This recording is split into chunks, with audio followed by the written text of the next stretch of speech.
opposite of his late wife. Marjorie had been Yankee-bred, Harvard Business School trained, and Wall Street ruthless. Janelle was heart of Dixie to the core and had never taken a business course in her life, yet she had raised millions for charity simply by using her abundant charm. She sat down on the settee and rested a hand on Hunter's knee. "I'm going home. Early day tomorrow." "I'll go with you. We haven't had sex all year." "Not so fast, cowboy. You're wanted up top," she said, pointing toward the balcony. "Hutch has someone he wants you to shake hands with." "He's got a house full of people he wants me to shake hands with." "But only one is the new mayor of New York, which is why she's having a drink with Hutch in his private sanctuary, while the rest of them are forced to wander aimlessly around the castle. I'll see you at home." "How are you getting there? Peter is still off the grid." "I'm sure he's busy fixing Tripp's car." "He's not a damn mechanic, Janelle. He's our driver. I specifically told him to leave Tripp's car where it is and just bring the kid home. Not keeping in touch is Tripp's M.O. Now he's got Peter doing it." "Sweetie, Tripp did keep in touch," Janelle said. "He texted to say he needed help. You sent help. End of story. Now stop micromanaging and don't worry about me. Hutch already arranged for Finley to drive me home.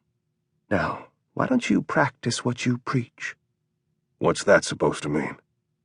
"Be a good boy and don't disappoint your father. He expects you to go upstairs and make nice to our new mayor. Do it." She gave him a quick kiss and headed for the door. Hunter stood up and took a deep breath. The room smelled of money. Publishing money, cosmetics money, and of course, money. The kind that comes from making canny investments when the rest of the world is betting the other way.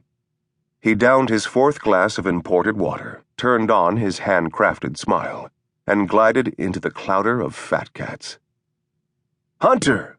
It was Damon Parker, the despicable TV journalist who once described Hutch Alden as a folksy Warren Buffett who had tragically spawned a son as ruthless as Rupert Murdoch.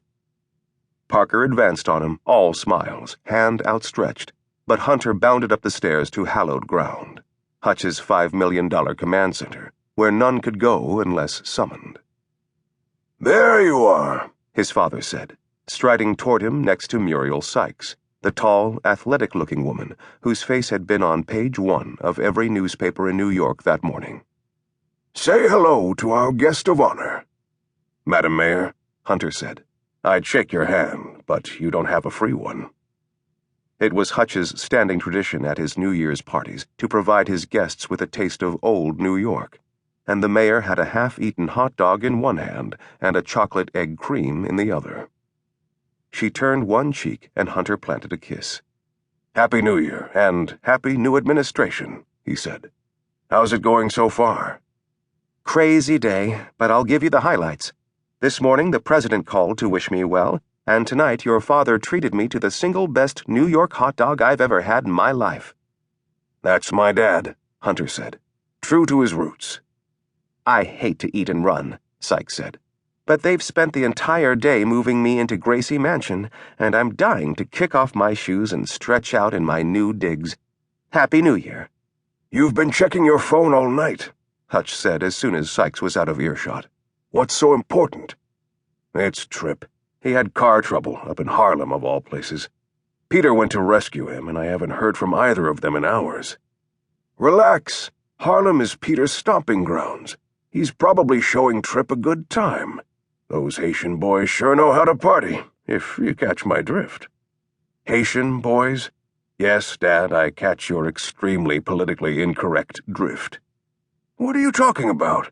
I'm as politically correct as they come. Hell, I just spent a small fortune helping that goddamn broad get elected mayor." Hunter laughed. "That's fiscally correct. I'm sure she'll come in handy if you ever need her." The strapping white-haired man put one arm around his son's shoulder. "If we ever need her," he corrected. "As they say in Espanol, mi mayor, su mayor. Now, are you ready to go downstairs and show these rich old farts how charming you can be?" "Dad, there's nothing I'd rather do than go downstairs, rub a couple of elbows, and shake a couple of hands," Hunter said, putting on